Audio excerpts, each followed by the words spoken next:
You're standing in a shallow fighting hole outside Khe, late in the 1967 monsoon season. It's just after midnight. The sky is a single sheet of black. Then the rain hits. Not a drizzle. A wall. In seconds, your poncho is useless. Warm water runs down your neck, into your boots, across your weapon. The red clay around your hole liquefies. Sandbags slump and split. Within minutes, your position starts feeling like a bathtub. You feel mud push between your toes. Your socks have been wet for days. Your feet burn and numb at the same time. Somewhere beyond the tree line, the 25th Infantry Division's perimeter is just a faint chain of muzzle flashes and glowing cigarettes. Except tonight, no one dares to smoke. The enemy loves nights like this. The rain drowns out footsteps, smothers flares, turns tripwires invisible. You wipe your eyes, but it doesn't matter. The world is just water and darkness. You came to Vietnam expecting bullets and booby traps. What no one really prepared you for was the weather.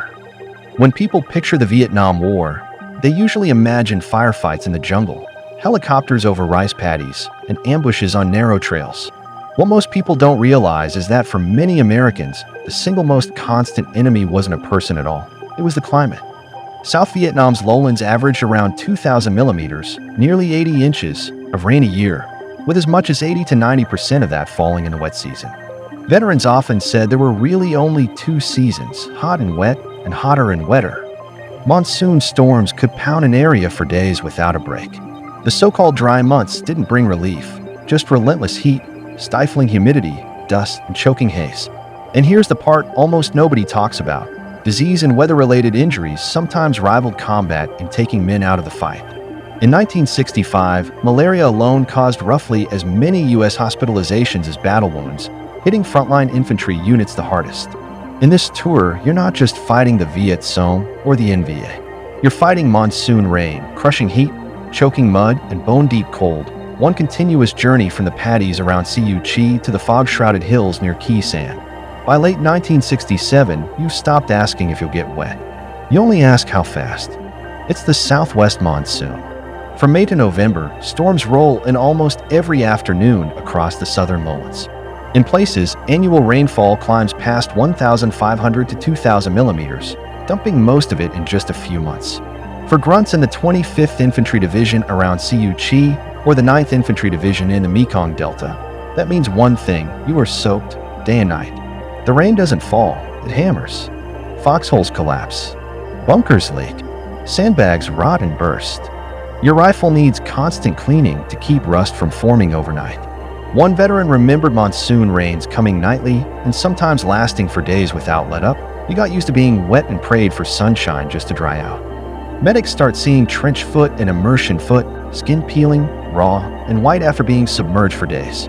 Jungle boots help, but only if you can actually dry your socks, which you almost never can. The humidity keeps sweat and rain from evaporating. Your skin stays soft and vulnerable. Tactically, the monsoon is a double-edged sword. The enemy uses the roar of rain to cover movement, slipping close to perimeters and trails. Claymore wires disappear under puddles. Mines and booby traps shift in the mud. But U.S. patrols can also move with less chance of being heard if they're willing to slog through knee-deep water at 2 a.m. Psychologically, the message sinks in: you are never truly dry here. Nights blur together. Wet boots, wet rucksack, wet skin. And once you've learned to fear the rain itself, the war turns up the heat. A few months later, during the dry season of early 1967, your unit joins Operation Cedar Falls west of Khe, alongside elements of the 1st Infantry Division. On paper, it's ideal campaigning: weather, less rain, better visibility. It doesn't feel ideal. By midday, the temperature pushes into the mid-90s Fahrenheit, above 35 degrees Celsius. Humidity hangs near saturation, turning every breath into warm soup. You're marching with 60 to 80 pounds of gear: rifle, ammo, water, rations, radio batteries, maybe a claymore or extra belts for the M60. Sweat soaks your uniform within minutes. Salt dries in white streaks on your sleeves and flak jacket. Your canteens, too, maybe 3 quarts, empty faster than you'd ever believe, and refilling them often means dipping from streams you know might carry leeches and parasites. Army medical reports from the period describe heat exhaustion and dehydration as constant threats, especially in units like the 1st Cavalry Division, Airmobile, operating in the Central Highlands.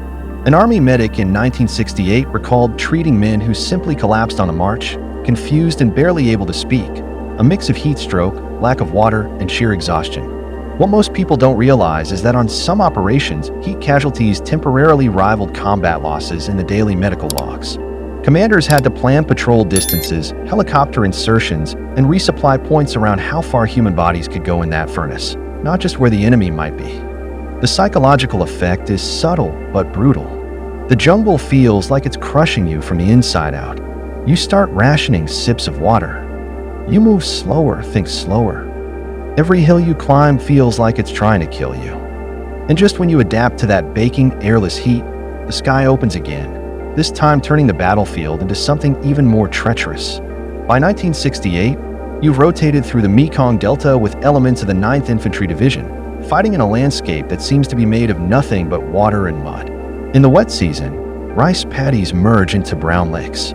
Dikes crumble under the weight of armored personnel carriers. Tracks sink to the hull. Recovery vehicles bog down right behind them. Infantry patrols wade waist-deep, weapons held overhead, leeches clinging to any exposed skin. In the Delta lowlands, average rainfall around 2,000 millimeters a year means that during peak monsoon months, days of heavy rain can stack up back-to-back. Helicopter landing zones turn into swamps. Fire bases become islands. Artillery units have to fight not just the enemy, but the ground dissolving beneath their gun platforms. Here's the part almost nobody talks about. The same weather that soaked grunts also rewrote the logistics of the war. In the far north, at Khe Sanh in Quang Tri Province, marine accounts and official histories describe how the winter monsoon in 1968 turned Route 9 from merely unreliable to utterly impassable. Trucks couldn't get through. The base of roughly 6,000 Marines depended almost entirely on air resupply. But fog, low clouds, and driving rain often made flights impossible. At one point, about 65% of supplies had to be delivered by risky, low-altitude airdrops. For you on the ground, that means more than inconvenience. It means sudden shortages of ammo, food, and medical supplies, all because the sky decided to close. And this detail changes how you see the entire war. Weather wasn't just background, it could decide whether an isolated unit lived or died. After months of wading through flooded paddies and clinging mud, you might think you understand Vietnam's climate. Then you head north and uphill, and the war introduces one more twist: cold. Late 1967 into early 1968, your journey takes you into the higher ground of I Corps, near the demilitarized zone and the hills around Khe Sanh. You expected more jungle and heat. Instead, you get something closer to a miserable tropical winter. Up here, at elevations of 400 to 1,500 meters, temperatures can drop into the 50s Fahrenheit, 10 to 15 degrees Celsius, especially at night, made far worse by constant wind, rain, and fog. You're still soaked, still wearing thin jungle fatigues, not cold weather gear. When you lie down in a bunker, your wet clothes leach the warmth out of your body.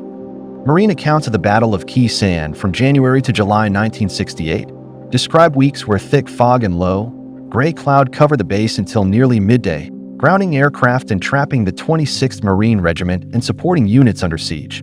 The same mist that kept enemy observers from seeing everything also kept medevac helicopters from lifting out your wounded.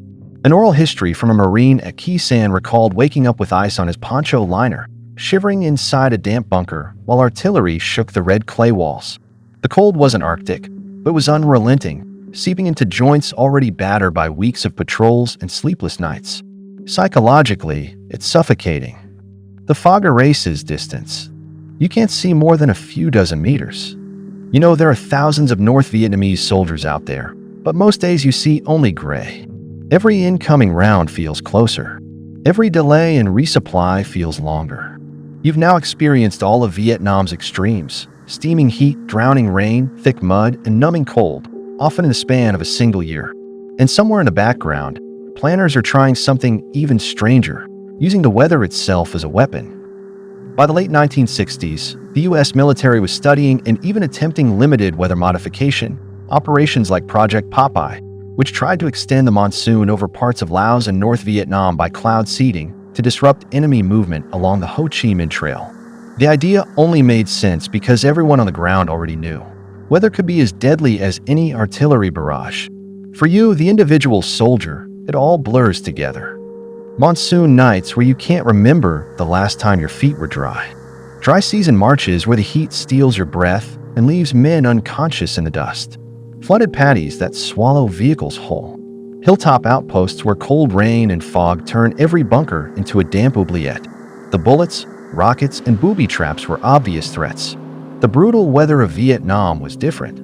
It was always there, soaking your letters from home, warping your rifle stock, rotting your boots, fogging your landing zones, filling your lungs with hot, wet air, or chilling you to the bone at 3 a.m. on some forgotten hill. And long after the war ended, for many veterans, it's not just the firefights they remember first.